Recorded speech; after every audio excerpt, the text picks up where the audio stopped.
Dans les récits religieux et philosophiques à travers les âges, une constante semble émerger. Ceux qui sont désignés comme les élus de Dieu sont souvent sujets à la méfiance, à la critique, voire à la haine de la part de leur entourage. Cette dynamique complexe, observée dans diverses traditions spirituelles, soulève des questions fondamentales sur la nature humaine et sur les relations entre les individus au sein de la société. Lorsque nous évoquons les élus de Dieu, nous faisons référence à des figures spirituelles ou religieuses qui prétendent avoir été choisies ou investies d'une mission divine. Leurs actions, leurs paroles et leurs comportements sont souvent perçus comme étant en accord avec la volonté divine, ce qui les distingue de manière significative de leur entourage. Cependant, cette distinction ne suscite pas toujours l'admiration ou le respect. Au contraire, elle peut souvent engendrer de la méfiance, de l'hostilité voire de la haine. La nature de la différence entre les élus de Dieu et leur entourage est souvent multiple et profonde. Ces différences peuvent être manifestes à différents niveaux, qu'ils soient spirituels, moraux, sociaux ou intellectuels. Par exemple, les élus de Dieu sont souvent perçus comme ayant une connexion directe avec le divin, ce qui les place dans une position d'autorité ou de privilège spirituel par rapport à leur entourage. Leur compréhension de la vérité et de la moralité peut également différer de celle de la société environnante, ce qui peut susciter des tensions et des conflits. Un exemple biblique illustrant cette dynamique est celui de Joseph dans le livre de la Genèse. Joseph, choisi par Dieu pour accomplir un dessein particulier, se trouve confronté à la jalousie et à l'hostilité de ses frères en raison de ses rêves prophétiques et de sa position de favori de leur père. La différence entre Joseph et ses frères, tant sur le plan spirituel que social, est une source de conflit qui culmine dans leur décision de le vendre comme esclave. Cette différence perçue entre les élus de Dieu et leur entourage peut également être exacerbée par l'incompréhension et la peur de l'inconnu. Les individus ont souvent du mal à saisir les motivations et les intentions des élus de Dieu, ce qui peut les amener à les craindre ou à les rejeter. En outre, la nature radicale ou contre-culturelle des enseignements des élus de Dieu peut défier les normes établies et menacer le statu quo, ce qui peut également susciter des réactions hostiles de la part de la société environnante. Les élus de Dieu ont souvent été des figures controversées en raison de leur propension à remettre en question les normes sociales ou religieuses préexistantes. Leur message peut défier les traditions établies, les croyances populaires ou les pratiques rituelles, ce qui peut susciter des réactions d'opposition ou de rejet de la part de ceux qui se sentent menacés par ces remises en question. Un exemple biblique marquant de cette dynamique est celui de Jésus-Christ dans le Nouveau Testament.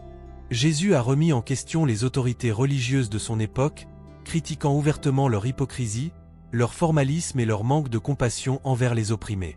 Son enseignement révolutionnaire sur l'amour, le pardon et la justice a souvent été perçu comme une menace par ceux qui détenaient le pouvoir religieux et politique, ce qui a conduit à son arrestation, à son procès et à sa crucifixion.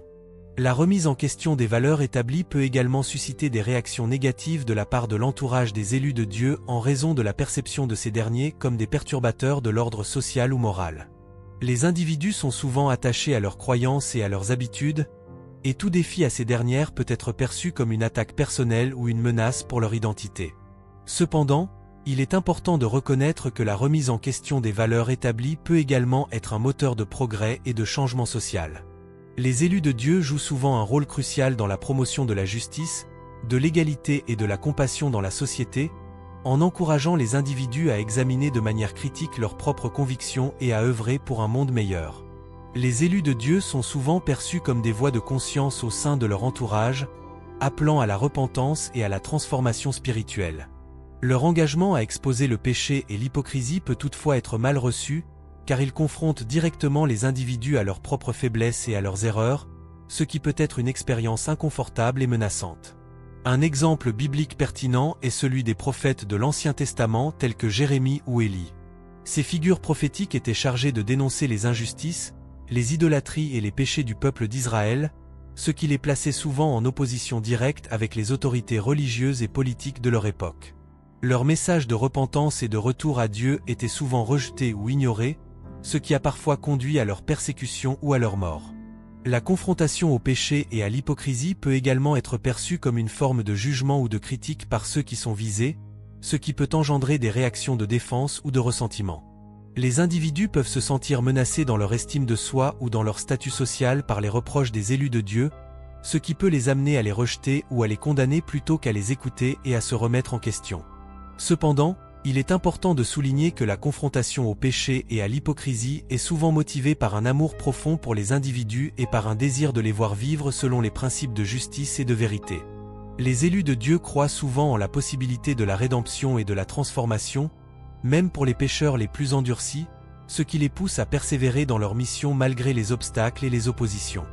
La relation entre les élus de Dieu et leur entourage est complexe et multifacette, caractérisée par des tensions, des conflits et des incompréhensions.